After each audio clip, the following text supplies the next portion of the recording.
So in college, I was a government major, which means I had to write a lot of papers. Now, when a normal student writes a paper, they might spread the work out a little like this. So, you get started maybe a little slowly, but you get enough done in the first week that with some heavier days later on, everything gets done and things stay civil. And I would want to do that like that. That would be the plan. I would have it all ready to go, but then actually the paper would come along, and then I would kind of do this.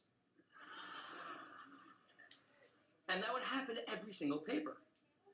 But then came my 90-page senior thesis, a paper you're supposed to spend a year on. I knew for a paper like that, my normal workflow was not an option. It was way too big a project. So I planned things out, and I decided it kind of had to go something like this. This is how the year would go.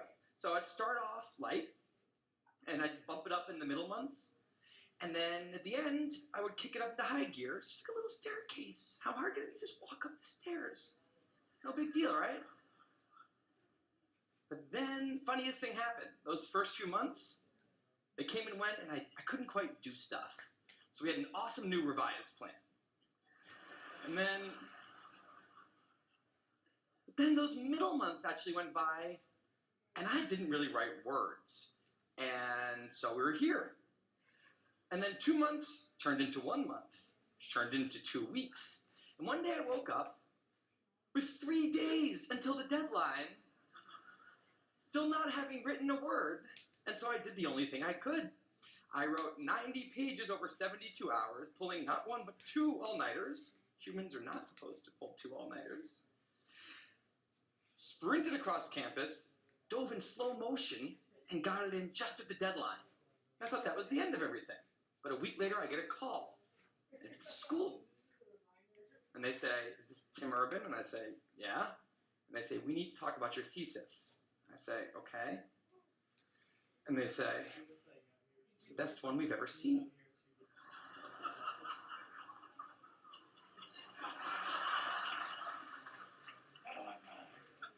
That did not happen. It was a very, very bad thesis. I just wanted to enjoy that one moment when all of you thought, "This guy is amazing." No, it was very, very bad.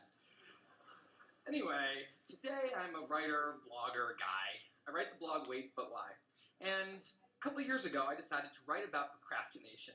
My behavior has always perplexed the non-procrastinators around me, and I wanted to explain to the non-procrastinators of the world what goes on in the heads of procrastinators and why we are the way we are. Now, I had a hypothesis that the brains of procrastinators were actually different than the brains of other people.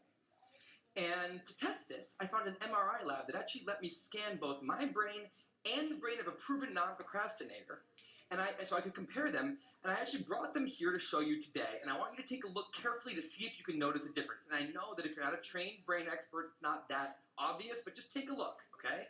So here's the brain of a non-procrastinator.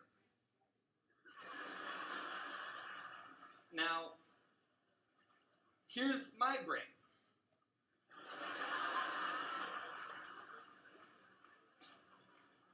There is a difference. Both brains have a rational decision maker in them, but the procrastinator's brain also has an instant gratification monkey. Now, what does this mean for the procrastinator? Well, it means everything's fine until this happens. So the rational decision maker will make the rational decision to do something productive, but the monkey doesn't like that plan. So he actually takes the wheel, and he says, "Actually, let's read the entire Wikipedia page of the Nancy Kerrigan-Tanya Harding scandal, because I just remembered that happened." Then we're going to go over to the fridge. We're going to see if there's anything new in there since 10 minutes ago. After that, we're going to go on a YouTube spiral that starts with videos of Richard Feynman talking about magnets and ends much, much later with us watching interviews with Justin Bieber's mom. All of that's going to take a while, so we're not going to really have room on the schedule for any work today. Sorry. Now, what is going on here? The instant gratification monkey does not seem like a guy you want behind the wheel. He lives entirely in the present moment. He has no memory of the past, no knowledge of the future, and he only cares about two things: easy and fun. Now, in the animal world, that works fine. If you're a dog and you spend your whole life doing nothing other than easy and fun things, you're a huge success. And to the monkey, humans are just another animal species. He has to keep well slept, well fed, and propagating into the next generation. Which in tribal times might have worked okay. But if you haven't noticed, now we're not in tribal times. We're in an advanced civilization, and the monkey does not know what that is. Which is why we have another guy in our brain, the rational decision maker, who gives us the ability to do things no other animal can do. We can visualize the future. We can see the big picture. We can make long-term plans. And he wants to take all of that into account. And he wants to just have us do whatever makes sense to be doing right now. Now, sometimes it makes sense to be doing things that are easy and fun, like when you're having dinner or going to bed or enjoying well-earned leisure time. That's why there's an overlap. Sometimes they agree. But other times, it makes much more sense to be doing things that are harder and less pleasant for the sake of the big picture, and that's when we have a conflict. And for the procrastinator, that conflict tends to end a certain way every time, leaving him spending a lot of time in this orange zone, an easy and fun place that's entirely out of the makes sense circle. I call it the dark playground. Now, the dark playground is a place that all of you procrastinators out there know very well. It's where leisure activities happen at times when leisure activities are not supposed to be happening. The fun you have in the dark playground isn't actually fun because it's completely unearned and the air is filled with guilt, dread, anxiety, self-hatred, all those good procrastinator feelings. And the question is, in this situation, with the monkey behind the wheel, how does the procrastinator ever get himself over here to this blue zone? A less pleasant place, but where really important things happen. Well, turns out that the procrastinator has a guardian angel, someone who's always looking down on him and watching over him in his darkest moments, someone called the panic monster.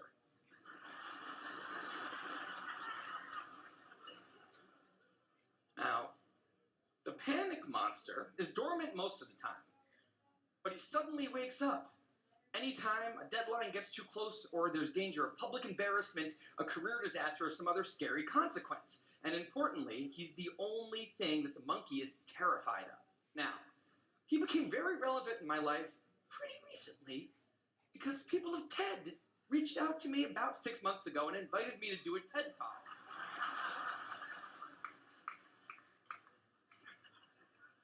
Now, of course, I said yes. It's always been a dream of mine to have done a TED Talk in the past.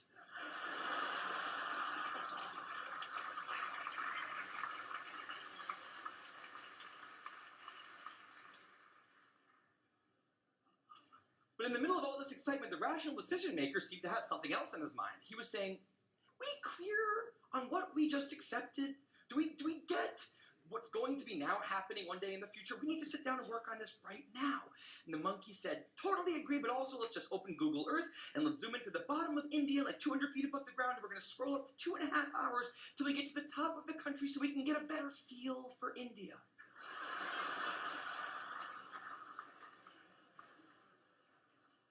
So that's what we did that day.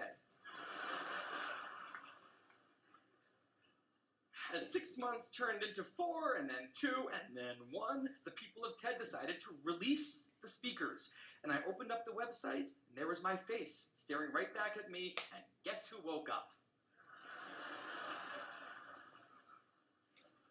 So the panic monster starts losing his mind, and a few seconds later, the whole system's in mayhem.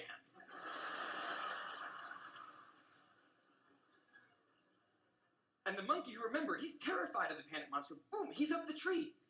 And finally, the rational decision maker can take the wheel and I can start working on the talk.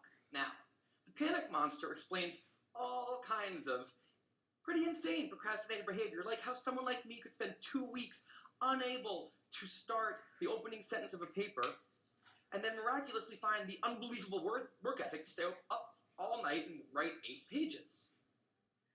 And this entire situation with the 3 characters, this is the procrastinator's system. It's not pretty, but in the end, it works. And this is what I decided to write about on the blog just a couple years ago.